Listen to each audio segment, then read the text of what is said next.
নতুন আরেকটি রেসিপি নিয়ে আপনাদের সামনে হাজির হয়ে গেছি। আজকে আমি আপনাদের সাথে শেয়ার করব ছোলার ডালের একটি রেসিপি। ছোলার ডাল করে দেখাবো, অনেকে বুটের ডালও বলে থাকেন, তাও আবার প্রেশার কুকারে। যারা প্রেশার কুকারে রান্না করতে পারেন না বা রান্না করতে একটু আনইজি লাগে, তারা এই রেসিপিটা দেখে করে নিতে পারবেন। এখানে প্রথমে নিয়ে নিয়েছি বুটের ডাল অথবা ছোলার ডাল, যে যেটাই বলেন। এখানে আমি 3 কাপের মতো ডাল নিয়েছি।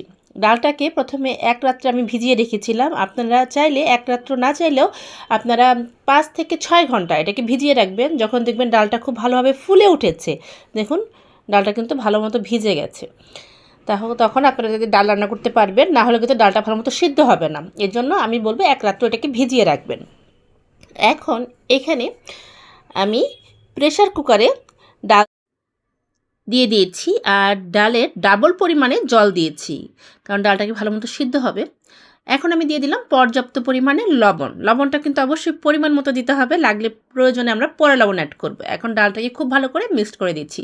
আমার এই রেসিপিগুলো আপনাদের ভালো লেগে থাকলে আমার চ্যানেলটা অবশ্যই সাবস্ক্রাইব করে পাশে থাকা যে বেল আইকনটা আছে সেখানে ক্লিক করে দেবেন। এরকম নতুন নতুন রেসিপি সবার আগে আপনি নোটিফিকেশন পেয়ে যাবেন।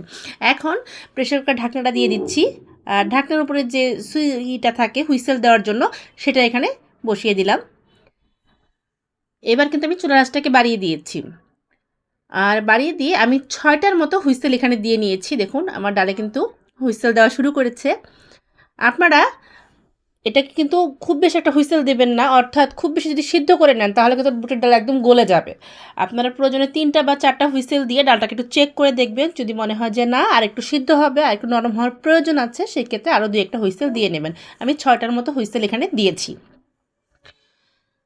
ডালটাকে খুব ভালো করে সিদ্ধ করে নেব। আমি যদিও আজকে ছোলার ডাল এভাবে রান্না করছি, আপনারা প্রেসার কুকারে চাইলে ছোলার ডালের পরিবর্তে মসুরির ডাল, বুটের ডাল, যে কোনো ডাল সেম রেসিপিতে রান্না করে নিতে পারবেন, খুব অল্প সময়ে হয়ে যায়। ছোলার ডালটা আসলে রান্না হতে একটু সময় বেশি লাগে। নর্মাল চুলায় যদি আমি কড়াই বসিয়ে রান্না করতে যাই তাহলে দেখা যাবে 4 থেকে 5 ঘন্টা সময় লাগে, কিন্তু প্রেসার কুকারে এটা আধা ঘন্টার মধ্যে হয়ে যায়। ডালটা কিন্তু খুব ভালোভাবে সিদ্ধ হয়ে গেছে। দেখুন একটু ফাটা ফাটা হবে, একটু আস্ত থাকবে। এখন এখানে আমি কিছু মশলা অ্যাড করব। প্রথমেই দিয়ে দেবো হলুদ গুঁড়ো। আমি এখানে 1/2 চামচের মতো হলুদ দিয়েছি। হলুদ দিয়ে খুব ভালো করে ডালটাকে মিক্সড করে দিলাম। খুব একটা বেশি হলুদ আমি দেব না, তাতে একদম টকটক একটা কালার চলে আসবে, অতটাও আমি কালার চাচ্ছি না। এখন এখানে ঝালের জন্য দিয়ে দেবো কাঁচামরিচ।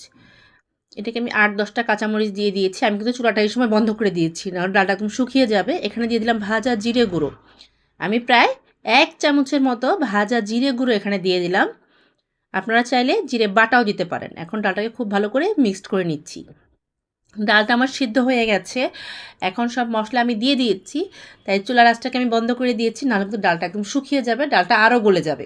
এখন ডালটাকে আমি সম্বার দেবো, এই জন্য এখানে আলাদা একটা কড়াইতে আমি দিয়ে দিয়েছি সাদা তেল। 1/2 কাপের মতো সাদা তেল দিয়ে 2-3টার মতো তেজপাতা দিয়ে দিলাম, ফোড়ন দিয়েছি আমি তেজপাতা। সাথে আমি দিয়ে দেব শুকনা মরিচ। এখানে 2-3টা শুকনা মরিচ আমি দিয়ে দিলাম। সাথে দিয়ে দেব 1 চামচ জিরা।